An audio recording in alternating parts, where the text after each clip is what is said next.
दोस्तों, मैं आपको सुनाने जा रहा हूं अपनी मंडली की सदस्य अनु रॉय की लिखी कहानी अनकहा इश्क।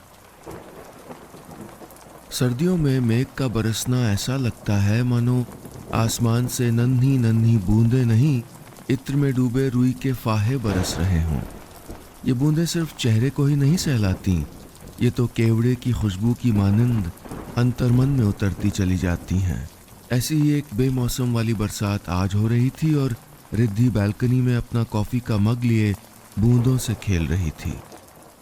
रिद्धि 25 साल की एक स्कूल टीचर जिसे इश्क है हर उस चीज से जो किसी तय सीमा या दायरे से बाहर की हो। ये सर्दियों वाली बारिश भी उसे कुछ ऐसी ही लगती थी। वो तेज आती बौछार से खुद को पूरा भिगोती, इससे पहले ही उसके फ्लैट की डोरबेल बजी। चेहरे को पोंछते हुए वो दरवाजे की तरफ बढ़ी। की होल से झांक कर देखा तो सामने कोई 35-40 साल का अनजान शख्स खड़ा था। उसके चेहरे पे सॉल्ट पेपर लुक वाली दाढ़ी थी और आंखों पर एकदम बारीक फ्रेम का चश्मा। जी कहिए, सेफ्टी डोर के पीछे से रिद्धि ने पूछा। आप रिद्धि शर्मा? किसी ने बताया आप बच्चों को ट्यूशन पढ़ाती हैं? जी पढ़ाती हूँ, प्लीज कम इन, कहते हुए रिद्धि ने दरवाज़ा पूरा खोल दिया। वो अंदर आकर सामने लगी कुर्सी पर बैठ गया। मैं अभिजीत, अभी पिछले महीने ही अपनी बेटी कुहू के साथ यहाँ शिफ्ट हुआ हूँ। उसी के लिए एक होम ट्यूटर चाहिए था। आप पढ़ा सकती हैं क्या घर आकर? बेहद नरम आवाज़ में उसने पूछा था। सॉरी, मगर मैं होम ट्यूशन नहीं देती हूँ। कहीं न कहीं रिद्धि के इस जवाब के लिए शायद अभिजीत तैयार था। थोड़ी देर सोचने के बाद बोला, अगर आप थोड़ा कंसिडर करती तो अच्छा होता। वो मैं कुछ कहते कहते वो रुक गया। रिद्धि ने उसे समझाने वाले अंदाज में कहा, आप भेजिए ना अपनी बच्ची को यहाँ, बाकी के बच्चों के साथ पढ़ते हुए वो भी उनसे घुल मिली जाएगी। कुहू नहीं आ पाएगी, थोड़ी मुश्किल होगी उसके लिए। अगर वो ट्यूशन फी बढ़ा दूं तो? रिद्धि को अभिजीत के शब्दों में आग्रह के साथ एक अजीब सी बेचैनी भी महसूस हुई। साथ ही ट्यूशन फी बढ़ाने वाली बात से चिढ़ी भी, मगर अपनी आवाज को सहज रखते हुए बोली, देखिए मुझे अपनी स्पेस में ही पढ़ाना पसंद है। I am sorry. वो आगे कुछ बोल पाता, इससे पहले ही ट्यूशन के लिए बच्चों का पहला ग्रुप आ गया। अपनी बात पूरी किए बगैर ही अभिजीत वहां से निकल गया। रिद्धि ने दरवाजा बंद तो कर दिया, लेकिन अभिजीत की आंखों की उदासी वहीं कमरे में ठहर गई। मैं जिसे ओढ़ता बिछाता हूँ वो गजल आपको सुनाता हूँ। एक जंगल है तेरी आंखों में, मैं जहां राह भूल जाता हूँ। सोसाइटी वाले पार्क के बेंच पर बैठी रिद्धि अपने प्रिय शायर दुष्यंत कुमार को पढ़ रही थी। उसे अपनी उम्र की दूसरी लड़कियों की तरह वीकेंड पे मॉल या शॉपिंग करने जाना पसंद नहीं था। उसका इतवार तो किताबों के साथ गुजरता था।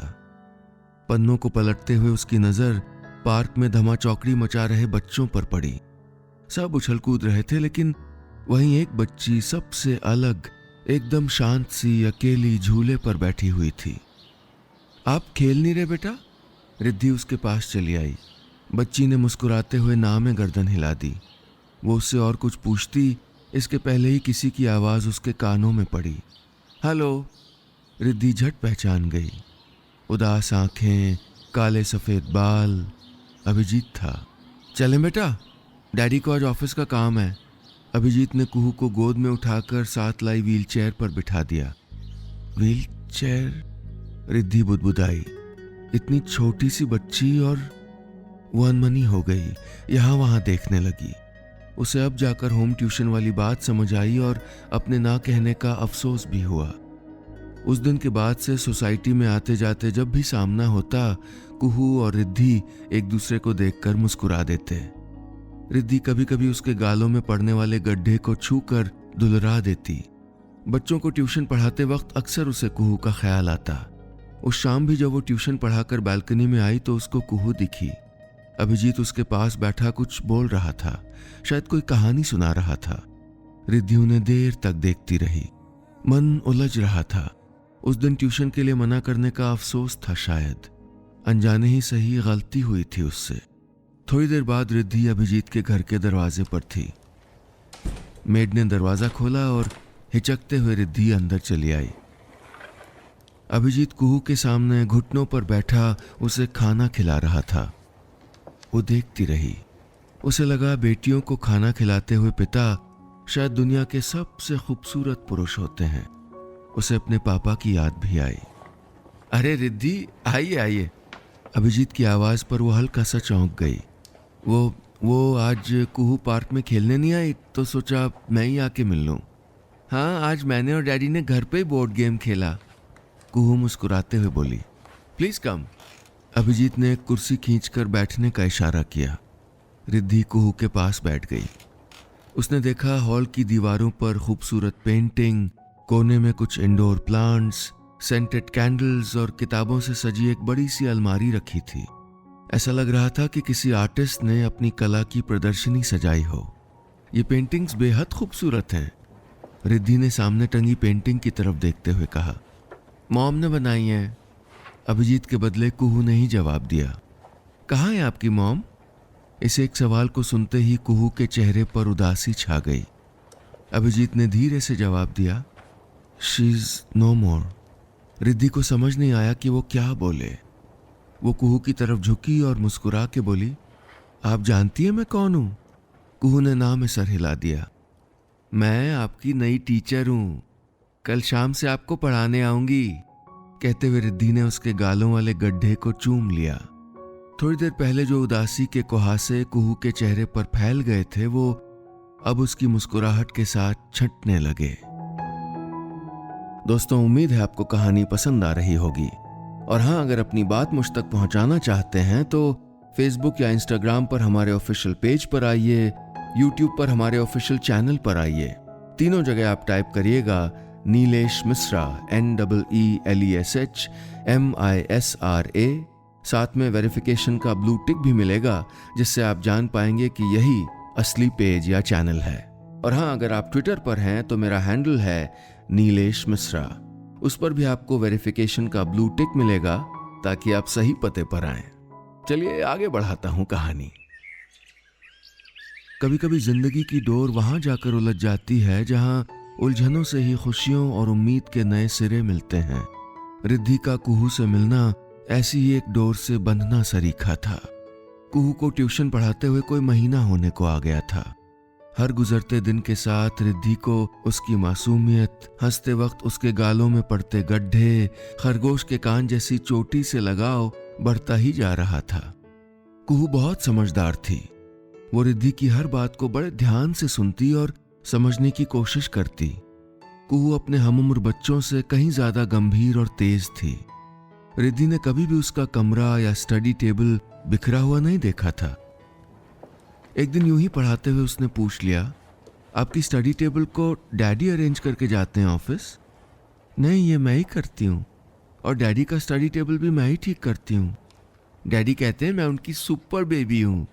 कहते हुए वो आंखें चमका कर मुस्कुराई। अभिजीत कितनी खूबसूरती से कुहू को बड़ा कर रहा है। रिद्धि सोच ही रही थी कि अभिजीत कमरे में दाखिल हुआ। उसे देखकर कुहू किलकते हुए बोली, डैडी आप मेरे लिए चॉकलेट और स्केच लाए हैं ना? कुहू के हाथों में एक पैकेट पकड़ाकर अभिजीत ने उसके बालों को सहला दिया और रिद्धि की तरफ मुड़ के बोला, कॉफी? अरे नहीं, सुबह स्कूल है, थैंक यू। कहते हुए रिद्धि चलने लगी तो कुहू बोली, पता है मैम, डैडी एकदम टेस्टी कॉफी बनाते हैं। अच्छा, तो आप भी कॉफी पीते हो? नहीं, मुझे तो स्ट्रांग बनना है ना, इसलिए मैं दूध पीती हूँ, है ना डैडी? कहकर वो कुछ रंगने में उलझ गई। अगले दिन जब रिद्धि कुहू के कमरे से निकली तो सामने कॉफी के 2 मग थामे अभिजीत खड़ा मिला। रिद्धि मना नहीं कर सकी। उस दिन के बाद से लगभग नियम सा बन गया था कि जब अभिजीत जल्दी आता तो दोनों साथ में कॉफी पीते और जरा जरा सा अपनी अपनी कुछ कहते सुनते। उसे अभिजीत की बातों की सादगी पसंद आने लगी थी और उसकी खामोशी भी। आज भी अभिजीत जल्दी आ गया था। कॉफी पीते हुए बात दिल्ली के मौसम से शुरू होकर फिल्मों तक पहुंच गई थी। आपको फिल्में देखना पसंद है? देखते हैं फिल्में? रिद्धि ने पूछा। पिछले 4 साल से कोई फिल्म नहीं देखी। कुहू की मॉम को फिल्में बहुत पसंद थीं। कहकर अभिजीत चुप हो गया। थोड़ी देर बाद रिद्धि उठकर घर चली तो आई, मगर उसे उस रात नींद नहीं आई। वो बस अभिजीत की कही बातों को याद करती रही। पता नहीं क्यों उसका मन अभिजीत के अकेलेपन को सोचकर कचोटने सा लगा था। जी में आ रहा था कि उसके हर दर्द को सहला दे। आखिर उसे ये क्या हो रहा था? कितना खूबसूरत है ना इश्क में होना।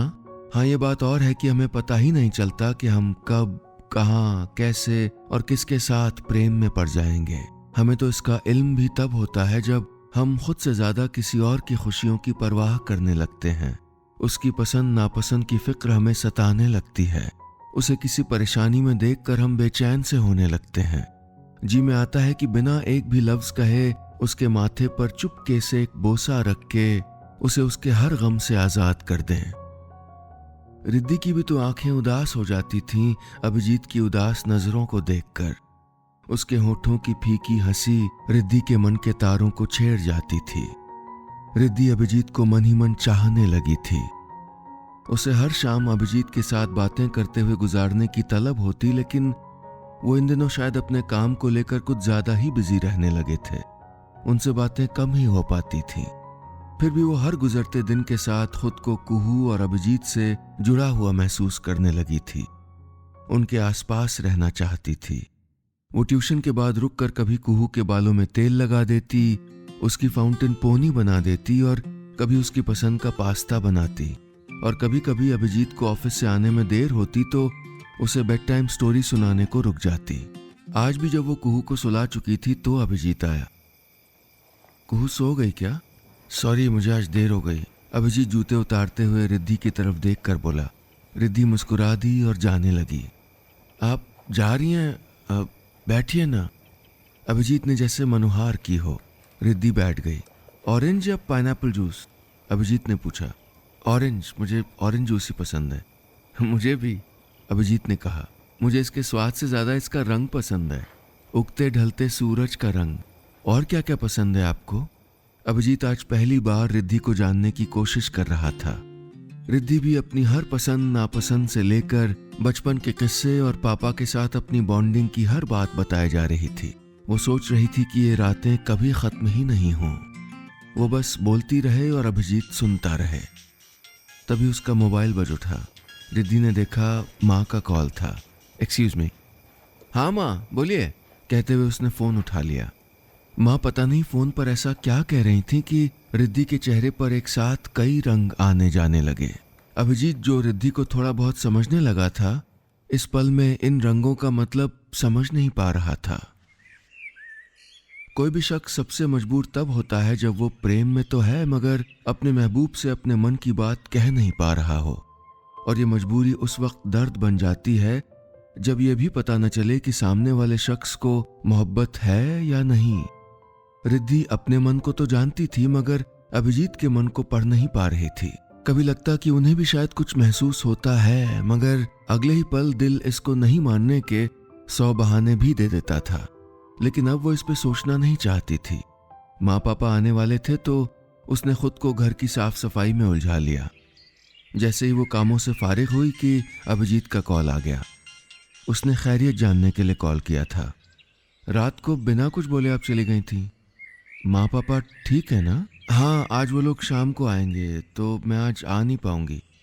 ठीक है, अपना ख्याल रखिएगा। अभिजीत फोन रख ही रहा था कि पीछे से कुहू की आवाज आई। We are missing you too बच्चा। रिद्धि ने मुस्कुराते हुए फोन रख दिया। आज पहली बार उसे अभिजीत की आवाज में खुद के लिए परवाह सी महसूस हुई थी। वैसे भी जिससे मोहब्बत हो उसकी हर बात में एक और बात मन ढूंढ ही लेता है। अभिजीत का कहा ख्याल रखिएगा अपना अब उसके साथ चल रहा था। वो मुस्कुराती हुई कैब से निकलकर स्टेशन की तरफ बढ़ ही रही थी कि माँ पापा सामने से आते दिखे। रिद्धि किसी बच्ची की तरह दौड़कर पापा से लिपट गई। सर्दी है और बिना जैकेट के स्टेशन चली आई हो, इसीलिए तुम बीमार होती हो रिद्धू। माथा चूमते हुए पापा ने कहा। कुछ नहीं होगा, और होगा भी तो माँ है ना, दूध हल्दी पिला पिला के ठीक कर देंगी। रिद्धि की आवाज में एक खनक सी आ गई थी माँ पापा को देखकर। अब शादी होगी, ससुराल जाएगी, वहां मैं थोड़ी होंगी। अब तो बच्चों जैसा बर्ताव बंद कर। कैब में बैठते हुए माँ बोली। शादी? माँ, शादी की जल्दी किसको पड़ी है? अभी तो जॉब लगी है, अभी जिंदगी जीना बाकी है। पहले तुम लोगों के साथ दुनिया जहान घूम लूं, फिर कर लूंगी। मस्ती भरे अंदाज में रिद्धि बोली। अरे तो शादी के बाद घूम लेना, जब तूने एक बार हाँ कर दिया तो अब ये सब नहीं चलने वाला है। और 1 महीने में ऐसा क्या हो गया है? अब रिद्धि माँ को कैसे समझाए कि उसके मन का मौसम बदलने लगा है, उसे कोई प्यारा लगने लगा है, उसे किसी से मोहब्बत हो चली है। माँ पापा को आए सप्ताह से ज्यादा हो चुका था। माँ लगभग हर बात में शादी का जिक्र छेड़ ही देती थी। वो तो पापा के साथ दोपहर में बैठकर शादी के जोड़े से लेकर मेहमानों की लिस्ट तक डिस्कस करने लग गई थी। रिद्धि इन बातों पर खास ध्यान नहीं देती थी, मगर आज वो स्कूल से लौटी ही थी कि माँ उसको बताने लगी, बेटा आज उस लड़के को डिनर पे बुलाया है, वो आया हुआ है कुछ दिनों के लिए, तेरा मिलना हो जाएगा इसी बहाने।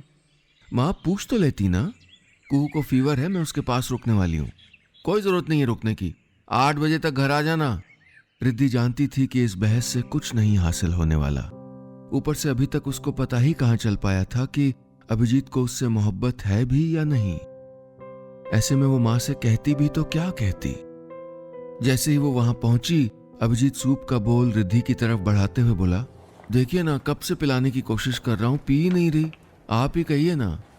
पहले तो कुहू ने आनाकानी की, मगर राजकुमारी और मेढक वाली कहानी के लालच में आकर धीरे धीरे पीने लगी। रिद्धि कुहू को कहानी सुना ही रही थी कि माँ का भी फोन आने लगा। उसने फोन साइलेंट करके टेबल पर रख दिया। कहानी खत्म होते होते कुहू रिद्धि की गोद में ही सो गई। सामने सोफे पर बैठा अभिजीत रिद्धि को ध्यान से देख रहा था, जैसे कुछ कहने वाला हो। तभी फिर माँ का कॉल आ गया। आपकी माँ का कॉल आ रहा है। हाँ जानती हूँ। रिद्धि धीरे से कुहू का माथा कुशन पर रखते हुए बोली, बात कर लीजिए ना, कुछ अर्जेंट होगा शायद। नहीं, कुछ अर्जेंट नहीं है, वो किसी लड़के से मुझको मिलवाना चाहती हैं। रिद्धि का जवाब सुनकर उदासी की एक गहरी सी लकीर अभिजीत के चेहरे पर खिंचती चली गई।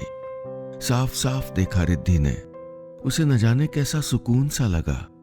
ये उदासी ही तो इश्क की निशानी होती है। उसे चुप देखकर अभिजीत ने फिर पूछा, और आप क्या चाहती हैं? चाहना और चाहत का पूरा हो जाना अलग बातें होती हैं अभिजीत। जिसे हम चाहें वो भी हमको चाहे, ऐसा कहाँ मुमकिन होता है बार बार। अभिजीत चुप रहा। खुद पे काबू करते हुए रिद्धि वहां से घर चली आई। आंसुओं के साथ न जाने उसे कब नींद आ गई, उसे पता ही नहीं चला। सुबह मोबाइल में आए नोटिफिकेशन से उसकी आंखें खुली। Thank you for everything, Riddhi ने एक स्माइली भेज दी। वो स्कूल से निकलते हुए कुहू से मिलने पहुंची तो पता चला कि वो सो रही है। चुपचाप लौटने लगी कि पीछे खड़ा अभिजीत बोला, कुहू तुम्हें बहुत प्यार करने लगी है। और क्या? रिद्धि ने पलटते हुए पूछा।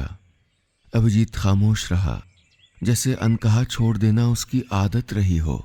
वो बस देखता रहा रिद्धि की आंखों में। रिद्धि को उसकी आंखों में उस और का अर्थ दिख रहा था। पढ़ रही थी वो सारा अनकहा। अभिजीत ने कहा, जिसे हम चाहें वो भी हमको चाहे, ऐसा मुमकिन हो जाता है कई बार।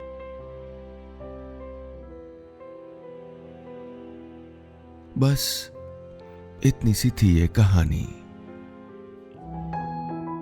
और हमारे इस YouTube चैनल को सब्सक्राइब जरूर करिएगा। सब्सक्राइब का बटन दबाइए और एक घंटी का जो निशान दिख रहा है ना, उस पर जरूर क्लिक करिए, ताकि जब भी मैं नई कहानी सुनाऊं आप तक ईमेल में तुरंत पहुंच जाए।